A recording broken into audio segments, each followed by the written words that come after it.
দীর্ঘ এক যুগ পর সেনাকুঞ্জে বিএনপির চেয়ারপারসন বেগম খালেদা জিয়া, তাকে সে অনুষ্ঠানে দেখে উপদেষ্টা পরিষদ, বৈষম্য বিরোধী ছাত্র আন্দোলন সহ রাজনৈতিক বিভিন্ন দলের নেতাকর্মীরা উচ্ছ্বসিত হন। এই বিষয়টিকে কিভাবে দেখছেন চট্টগ্রামের জনসাধারণ, সেই বিষয়টি জানতে কালের কণ্ঠের নিয়মিত বিশেষ আয়োজন জনতার কণ্ঠে সেটি জানার চেষ্টা করব। সঙ্গে আছি আমি মেহরাজ হোসেন।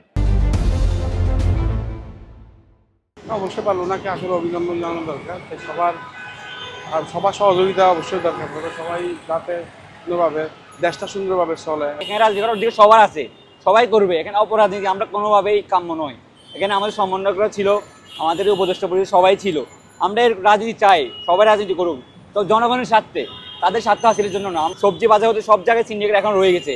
এই জিনিসটা আমি পজিটিভলি দেখতেছি, কারণ যেহেতু আমাদের দেশ স্বাধীন, এদেশে রাজনীতি করার অধিকার সবার স্বাধীন অধিকার রয়েছে। সেই হিসেবে সবাই রাজনীতি করতে পারে, স্বাধীনভাবে করতে পারে। যদি তাদের রাজনীতিতে যদি কোনো ধরনের সন্ত্রাসী মনোভাব কিছু না থাকে, জনগণের জন্য যদি তারা রাজনীতি করে থাকে, তো আমরা এটাকে পজিটিভলি দেখি। যদি এটা যদি জনগণের স্বার্থে হয়, তাহলে আমাদের কোনো সমস্যা নাই। উনি যে এত বছর নির্যাতনের নিপীড়নের শিকার হয়েছে, এটার জন্য আমরা আসলে খুবই অনুতপ্ত।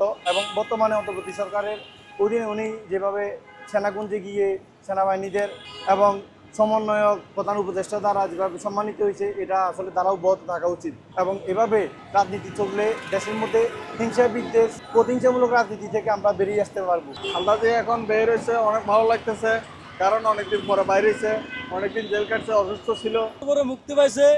এটা আমাদের লাগে ভালো লাগছে, খুব খুশি লাগছে। উনি যখন 2009 সালে গ্রেপ্তার হয়, তখন উনি বলছিল যে আমি আত্মসমর্পণ করলে আমাকে আর ছাড়বে না। এই জন্য আমি আটকে গেছি। আমার নেতাকর্মীদের বলে দিও যে কোনো আন্দোলন যেন আমার কারণে না করে থাকে। এই জন্য আমি বুকছি, আমি একাই বুকি। আমার জন্য যেন আমার নেতাকর্মীরা কোনো কষ্ট না পায়।